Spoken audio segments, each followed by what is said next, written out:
안녕하세요. 안녕하세요. 펠리체 여성의원 원장님, 형희선 원장님의 형형색색. 이번 시간에는 주제가 원장님 다낭성 난소 증후군입니다. 다낭성 난소 증후군입니다. 저희가 이 주제를 픽한 이유가 있어요. 원장님 왜죠? 자, 외래에 보면 20대, 물론 10대부터 30대 사이에 대부분 많이 와서 월경 불규칙을 제일 많이 호소를 합니다.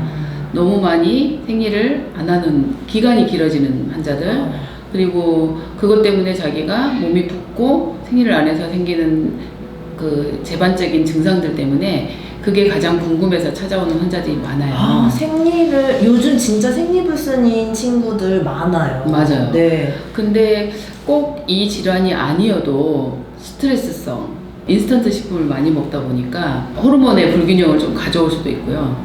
그다음에 두 번째, 잠을 잘 안 자. 밤에 뭐 게임하거나 또 밤에 어쨌든 일을 많이 하는 친구들이 이런 스트레스성이 몸에 배우면 생리를 잘 안 하게 돼요. 생리의 불균형이 다낭성 난소 증후군이라는 원인이 가장 큰 거죠. 큰 건데 다른 원인도 많아서 과연 나의 자궁 상태 또 난소 상태 이런 거를 진단을 받으러 좀 오셔야 돼요. 그래야 치료가 가능하고 이제 나중에 이 다낭성 난소 증후군 때문에 생기는 불임이나 난임하고도 연결되는 질환이기 때문에 근데 1년이 지난 예를 들면 중학생이 됐을 때부터 생리가 정말 너무 심하게 불규칙하다 그러면 산부인과를 꼭 내원을 하셔야 합니다. 그러면 오늘의 주제인 다낭성 난소 증후군이란 일단 이게 무엇인지 한번 짚어주시고 또 다음 설명 이어갈게요. 자, 다낭성 난소 증후군은 시상하부, 내하수체 이런 단어가 좀 어렵긴 하는데요. 뇌 속에서 이루어지는 호르몬의 체계랑 그 다음에 난소, 자궁까지 이런 축이 있는데요. 그 축을 이루는 과정 속에 호르몬이 작용을 해서 생리를 하게 하는데 생리가 못하게 되는 그리고 생리를 하고 싶어도 몸에서 생리가 유발이 안 되는 그런 상태가 지속되는 게 다낭성 난소 증후군의 원인인데요. 그러면 원장님 이거를 내원을 하면 진단은 어떻게 하는 건가요? 사실 이제 불규칙하다고 오면 제일 먼저 저희가 초음파를 진료를 합니다. 초음파 진료를 하면 초음파로 자궁의 모양, 난소의 모양을 보면 자궁 상태로는 내막이 얼마나 두꺼운지 생리를 안 하면 내막이 두꺼워지겠죠. 생리를 할 양이 계속 남아있다면 생리 양이 남아있는 정도 그 내막의 두께랑 그 다음에 난소 상태를 봅니다. 근데 난소가 모양이요 보통은 한 4-5개가 매달 크다가 한 개가 집중적으로 커서 걔가 배란을 하면 생리를 유발하는 호르몬이 나와서 생리를 하게 되는 사이클이 돌아가는데요. 어떤 친구들은 이런 난포가 5-6개가 아니라 한 10개 이상 되면서 계속 자라지 않아. 자기들끼리 경쟁하는 듯이 동글동글한 게 계속 뭉쳐 있는 거예요. 그래서 배란이 되지 않고 그대로 고정돼 있어요. 생리 유발을 못하게 되는 상황이 되는 거죠.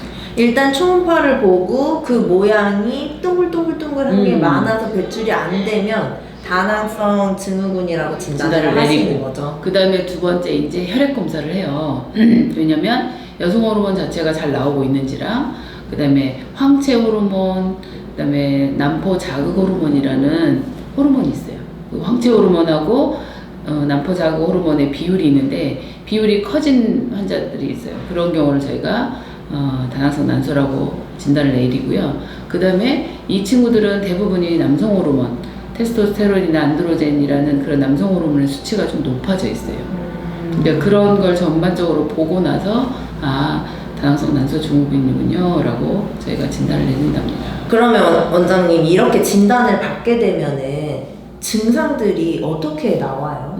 왜 찾아오는 거예요? 생리를 안 하니까 온몸이 좀 부어있는 느낌 그리고 찌뿌둥하고 몸에 어쨌든 개운하지 않은 느낌과 얼굴에 남성 호르몬이 좀 많아지다 보니까 여드름이 좀 많이 나게 됩니다. 그리고 남성 호르몬이 또 많아지면서 생긴 현상이 다모증이라고 온몸에 좀 털이 좀 남들보다 좀 많다든가 그리고 또 최악으로 가는 경우가 비만으로 갑니다. 대부분 생리를 안 한 친구들의 이제 1번이 체중 감소를 먼저 시키게 되는 원인이 비만 환자들이 한 90%가 다낭성 난소 증후군인 경우가 경우가 많습니다.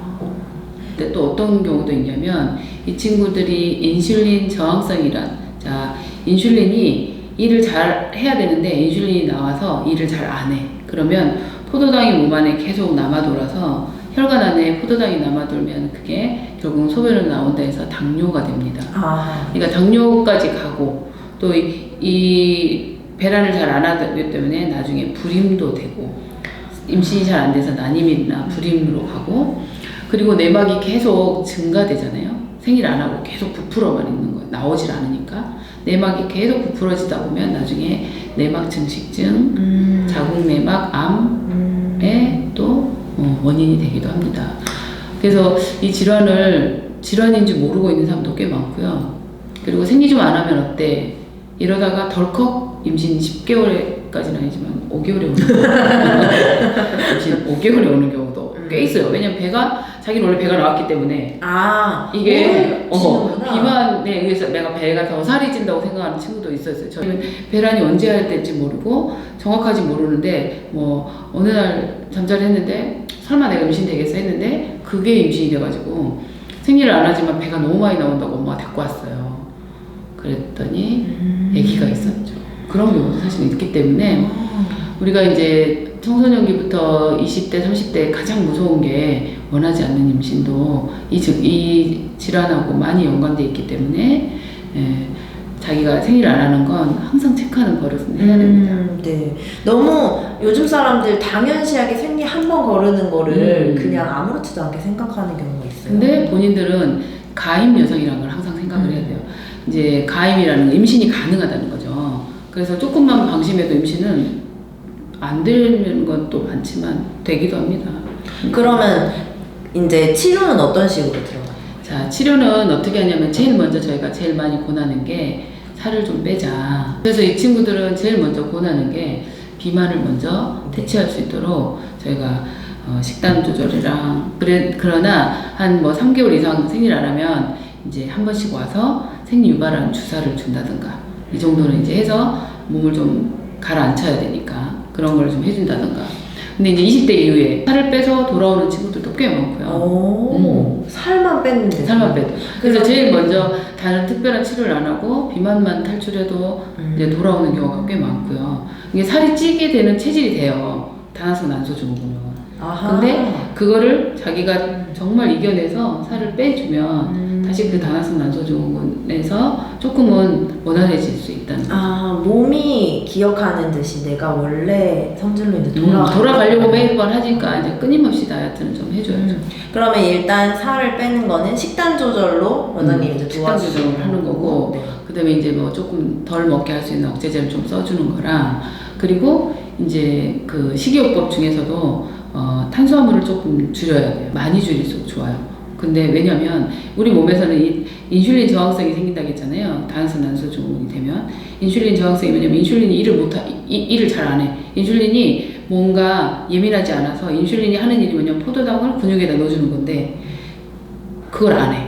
그래서 인슐린이 일을 안 하고 저항을 하니 탄수화물을 많이 넣어주면 넣어줄수록 내 몸에는 계속 저항이 생겨서 포도당 자체가 돌아다니니까 몸이 무기력해지는 거예요. 포도당이 근육 안으로 들어가야 우리가 일을 하고 활동을 하고 머릿속에도 포도당이 들어가는데 안 들어가는 거죠. 그러다 보니까 무기력해지거든요. 근데 이제 최대한 탄수화물을 좀 줄여주고 단백질하고 지방량을 좀 맞춰서 에너지원을 좀 주고 이런 식으로 해서 식이요법에도 저탄을 더 권유하게 됩니다. 네, 식이요법을 하시게 되면 탄수화물을 줄이는 방법으로 1차적으로 살을 뺀다. 그 다음에 할 게 뭐냐면 이제 그렇게 해서 살을 좀 뺐는데도 너무 생리를 안 하는 경우도 있어요. 그런 경우 또 여드름을 해결할 방법이 없다. 이럴 때는 저희가 또 그 호르몬 요법을 해요. 외부 호르몬을 넣어서 여성 호르몬을 돌아가게 하는 거죠. 생리를 하게 하니까. 생리를 안 할 때 남성 호르몬이 더 증가되는데 생리를 하게 되면 남성 호르몬이 낮아져서 여드름이 좀 감소되거든요. 호르몬 요법. 또 해야 될 게 주기적으로 자궁 내막 상태를 계속 체크업을 해줘야 됩니다. 내막이 계속 자라는 게 있는지. 왜냐면 내막이 계속 자라다가 여성 호르몬에는 에스트로겐, 프로게스테론이 있는데 에스트로겐 이펙트만 있다 보면 나중에 내막이 계속 증가돼서 내막 증식증에서 내막암이 되거든요. 나는 예전에 이제 본인이 나는 학생 때부터 별로 생리를 규칙적으로 안 했다.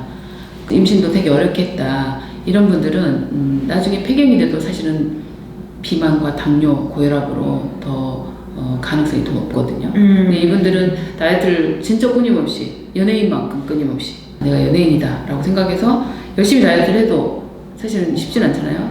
그리고 또 두 번째 할 일은 또 한동안은 주기적으로 산부인과 진료를 받아서 초음파상으로 내막 상태가 많이 안 증가되고 있는지 이런 체크업을 좀 하셔야 될 겁니다. 네. 그러니까 산부인과에 내원을 하시고 나의 이 안쪽에서 일어나는 거를 정확히 초음파 진단과 함께 식이요법 조절을 전문의와 상의를 한 다음에 진행을 하는 게 정말 건강한 다이어트, 다낭성 난소 증후군을 해결할 수 있는 방법이 되겠네요. 그렇죠. 그래서 이제 다낭성 난소 증후군 환자가 오면 사실은 이 환자들은 산부인과 환자에서 결국 비만 환자로 저한테는 바뀌는 상황이 되는 거고요. 그렇죠. 그리고 여드름도 심한 케이스들은 이제 여드름에 대해서 저희가 여드름 치료도 하게 되니 그 생리를 안 해서 왔지만 이 친구는 비만 환자면서 피부 환자면서 생리를 불규칙하게 하는 생리와 관련된 부인과 환자로서 이 세 가지를 다 만족할 수 있는 이제 병원을 조금 찾으셔야 환자한테도 더 많은 도움이 될 겁니다. 그것이 펠리티의 그렇죠. 여성원 다 있는 그러니까 사실은 다 볼 수 있는 원장님이 계셔야 이게 소통이 맞아요. 원스톱으로 되기 때문에 자기도 수월하고 몸도 빨리 이제 회복을 할 수 있는 거니까 네, 병원을 초이스 할 때는 같이 할 수 있는 곳으로 하면 더 좋지 않을까 아, 하는 맞아요. 게 저희 의견이죠. 네, 그리고 이제